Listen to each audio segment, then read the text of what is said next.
Let's take a look at this graph here, which shows a reversible reaction that goes in the forward direction from reactants to products. And what we see abbreviated here on the y-axis, G is our free energy. And then just the reaction progress is what's happening along the x-axis here. So let's take a minute. Let's define some of these values here. So this x, this value from the bottom here where the reactance energy is up to this highest point, this peak here. This is called the transition state. So we'll abbreviate that TS. So to go from the reactance energy up to the state where they can begin to change or transition into products. So up here, this difference is called the activation energy. So to go from reactants to this point here, it takes a certain amount of Gibbs energy, free energy. So that's in the forward direction, but we could also consider the reverse. So going in the reverse direction, we would see a lower activation of energy here, or energy of activation rather. So we'll continue looking at this in the forward direction though for the remainder of this example. We have so the EA here is X, and then this Y variable. This would be the value of Gibbs for the products minus the reactants here. So our Y value, product minus reactant, we see that that would be a positive value overall. So this is a positive delta G. And the reactants are also at a lower energy than the product. So we know that energy has to be put in to get this reaction to go. So this would give us a positive delta G, or this would indicate a non-spontaneous reaction. But looking in the reverse then, we could note that that would be a spontaneous reaction. Let's look at another consideration now about free energy and temperature. So at temperatures other than 25C, we have this equation now. So we should say other than 25C.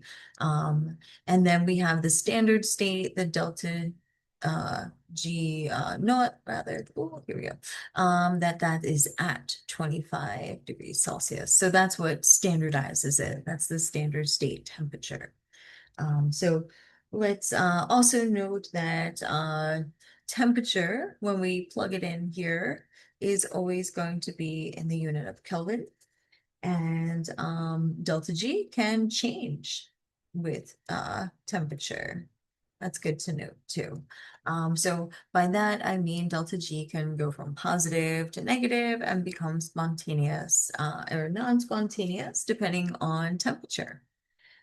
So if that entropy term changes enough, then we can see that change in spontaneous to non-spontaneous or vice versa. So let's talk about some of these phase changes, or rather this phase change right here. So we're going from solid to liquid water.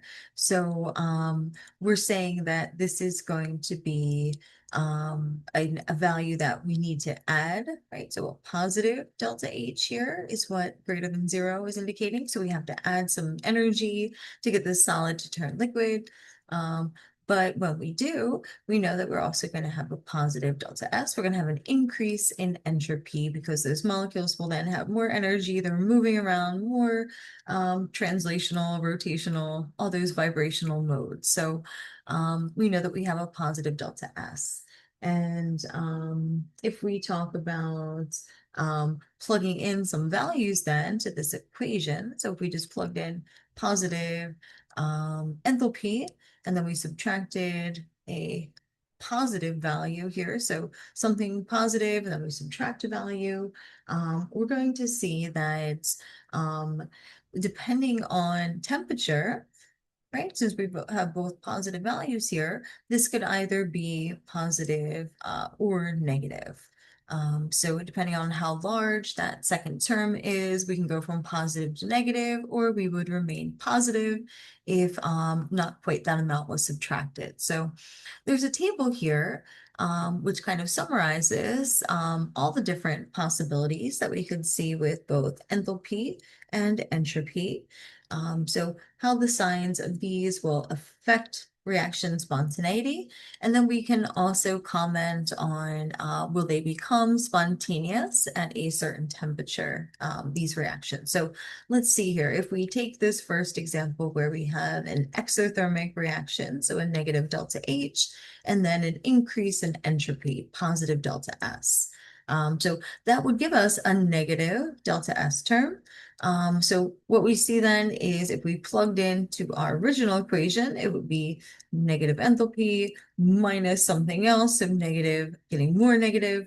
We will always have a negative spontaneous at all temperature reaction.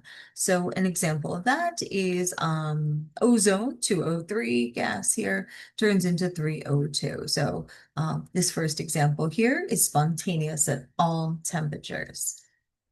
Next, we have our example with line 2 here, row 2 here, where we have a positive or endothermic, so positive enthalpy change endothermic reaction. Then we have a positive, or I'm sorry, a negative delta S, so a decrease in entropy. So again, we'll plug in positive, minus, minus will give us a positive term again in the second term in the entropy term, so it will always be positive for positive delta H, negative delta S conditions. And we can say that delta G will always be positive, so this is non-spontaneous at all temperatures. An example of that, check here, is the reverse of the first reaction. Let's look at the third conditions here. So we have exothermic and a decrease in entropy now in this line. So we're going to end up with a positive. So now that we have a negative delta H and then subtracting or adding some value, we could be at 0 if both these, the delta H and the delta S term were equal after we multiply by temperature. So we could be positive delta G 0 in theory or negative.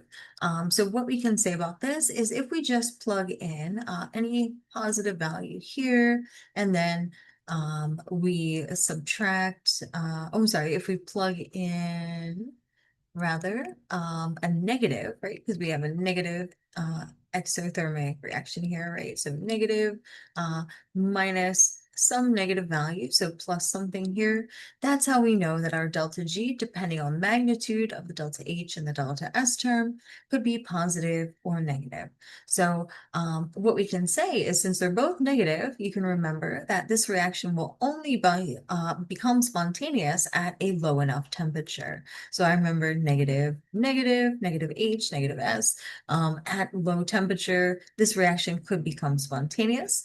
So like the freezing of water. So at a low enough temperature, specifically 0 degrees Celsius, right, this reaction here becomes spontaneous. But it would be non-spontaneous at high T. So again, anything above 0 degrees Celsius will start to see solid or ice turning into liquid water. And then we have our last set of conditions here. So when we have an endothermic reaction, we have to put energy in, but we do have a increase in randomness. Once again, we can be positive or negative. So if we took that equation one more time here, and then we plugged in now positive and then minus some positive amount. How much are we subtracting? We don't know for sure, given this information, but at a high enough temperature. So if we increase this number enough, we're going to go from positive. When we subtract this, will be less than 0, so a negative delta G at high enough temperature. So now my solid water, my ice can melt, right? If I get to a high enough temperature and once again above 0 Celsius. But it is spontaneous, or non-spontaneous rather, the opposite at low temperature. So anything below 0 C. So again, this table is a summarization of all those cases. And we'll use this table in sample exercise 9. So let's take a look at that here. So we have some space left so we can work through these examples. So we're told here to predict which of these cases would be um, spontaneous or non-spontaneous. So what do we have here? We have a solid over here, but then we only have gas phase. So since we're going from solid to gas, all gas, I'm going to predict that that's an increase or a positive delta S. And we're also given this information over here, so we know that this is a negative or exothermic reaction here, not positive. So let's plug in to our delta G. So if we have a negative delta H minus some positive term here, I will be spontaneous at all temperatures. So negative delta G, spontaneous all the time. So all T. Let's look at this next equation here, or this next reaction. We're going to do the same thing. So here I have 1 mole. Here I have 2 moles. And that should be negatively charged. Now, what do we do here? It takes energy to break these bonds. So that can tell us about, or this bond rather, about whether or not this is a positive or negative enthalpy change. So since I have to put energy in, I know I'm going to have a positive delta H. Let's just plug in here. Delta H is plus, minus T, and then my delta S, I'm going to have an increase in entropy because I go from 1 mole to 2 moles of product. So let's just plug in plus, minus some amount. This would be, right, both plus, plus, spontaneous at high enough temperature. So this reaction, if we increase temperature to a certain point, we would become spontaneous. Let's see here, example C. So what could we consider here? I'm going from what I first see here, 3 moles to just 1 mole.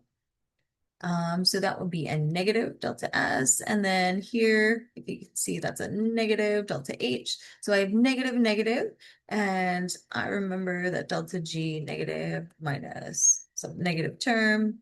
I'm going to be ambiguous with my delta G, it could be plus or minus. So I know that I would only be spontaneous at a, since they're negative, I remember a low enough temperature. Once this term gets small enough, our delta G would remain negative. Let's see our last example here. We have 1 mole of gas, 2 moles of gas. So 1 to 2 moles will give a positive delta S, an increase in entropy. And then I have plus plus, right? Because I have a positive endothermic reaction here, positive value for delta H. So once again, I'll plug in plus for delta H minus some value here. And I remember that plus plus, I am spontaneous at a high enough temperature. So we'll continue with a discussion of free energy and the equilibrium constant in the next video.